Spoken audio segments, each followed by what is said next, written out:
Good evening and welcome. I'm Sheila Balgobin, and I am the Dream Detective, and I help people to find the gold in the gobbledygook of their dreams so that they can live the lives they dream of. Tonight I'm talking about dreams, but dreams deferred, and that's something that I've had to do recently, and it wasn't an easy decision, but it was the wise decision. And I'll explain a little bit why sometimes stepping back from our dreams is the best thing and the wise thing that we can do.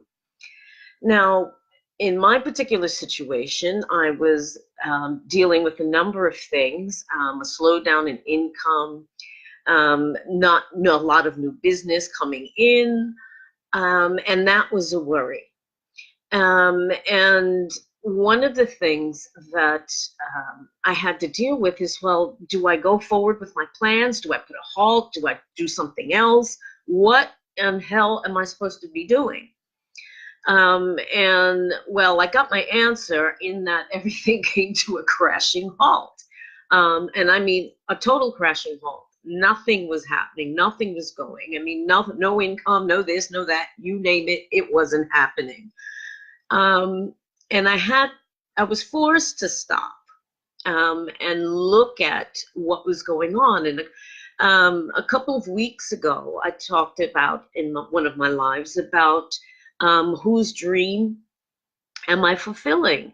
And I had to look at that as one of the things that I looked at as a result of all of this is that am I pursuing my dream? Well, yes, that I can tick that box. I am pursuing my dream. Now, the second question I had to ask was, am I getting the right information?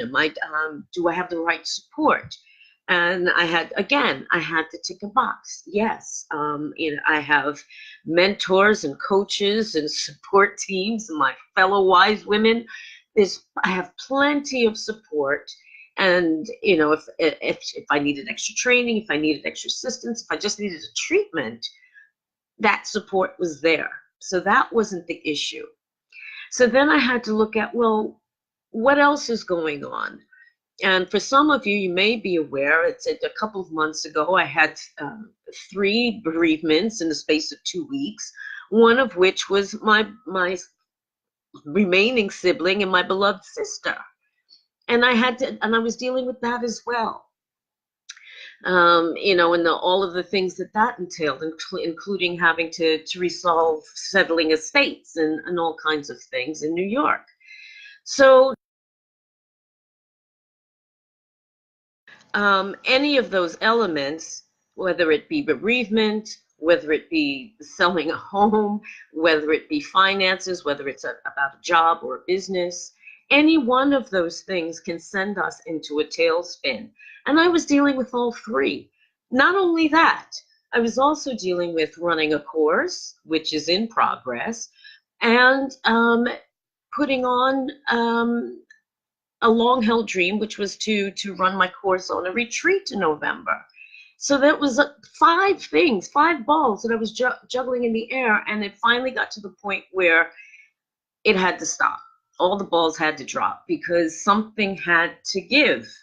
We couldn't go on trying to give complete attention to all of these very serious things and give them all of the attention they needed and deserved. And something had to give. And what gave was me.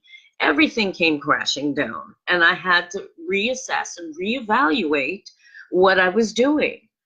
So I'm chasing the right dream. It took me many years to acknowledge that fact, to acknowledge my dream and then to pursue it. But I'm doing that, and I'm not going to give that up. But what I had to give up was my insistence that things be a certain way or happen at a certain time or in a certain place.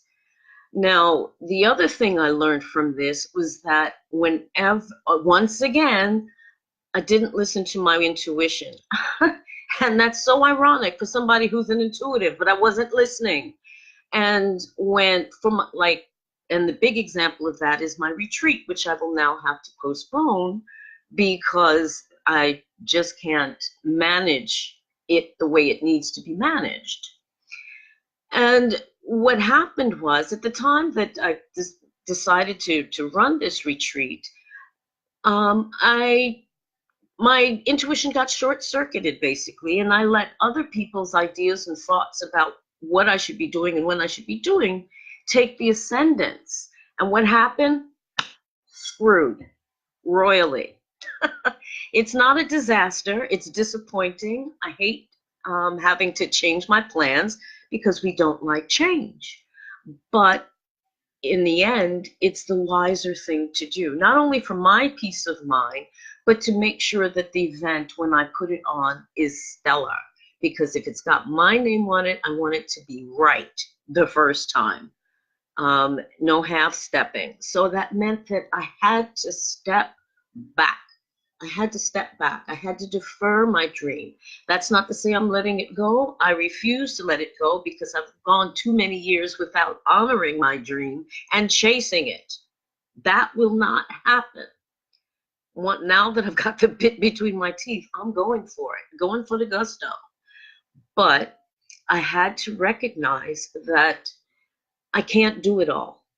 That however much we might tout ourselves to be super women and super men, we're just human, and we need to sometimes to step back from things. And that was the biggest lesson I had to learn, and to nurture myself. I mean, it wouldn't be a very good stress management consultant for people if I don't know how to manage my own stress. And I was becoming stressed with too many things to have to pay attention to that needed complete focus, and I wasn't able to give that to any of them because I was dividing my attention among 4 or 5 different things. So sometimes the greater wisdom, the smarter thing, the way to actually accomplish your dream is to step back from it. There's an expression in French which is perfect to explain what I'm talking about. And it says, reculer pour mieux sauter, which means to fall back in order to jump forward. So sometimes the best mode of attack is to retreat and then regroup and then go for it again when you've got everything lined up and ready and primed to go. And so I would challenge you to think about that. If there's a dream that you're pursuing, A, is it the right dream? B, do you have the proper support and knowledge that you need? And if you don't, get it. And C, is it what you're supposed to be doing at this moment in time? Because there's a lovely little quote that I saw once, and I think you can ask the universe for things, or God, or whomever. And sometimes the answer is yes. Sometimes the answer is no. And sometimes the answer is, I've got something better in mind for you. And I'd like to think that, as disappointing as postponing my plans may be, that there's something better lying ahead as a result of taking the time to step back before jumping forward again. So as you go about your day and days and the coming week, I would take a moment to think about that. And the pursuit of your dream, whatever it be, to be a great cook, a dancer, or a photographer, whatever it is, are you pursuing that dream in such a way that you're actually pushing it away? Think about that. Sometimes we can pursue something so hard that we actually end up pushing it away rather than drawing it closer to us. And sometimes the wiser thing is to step back, to regroup, and then leap forward again. So I leave that with you. I hope that gives you some food for thought during the week. Thank you so much for watching and listening. Have a great evening and a wonderful week, and I'll see you again soon. Take care. Bye-bye.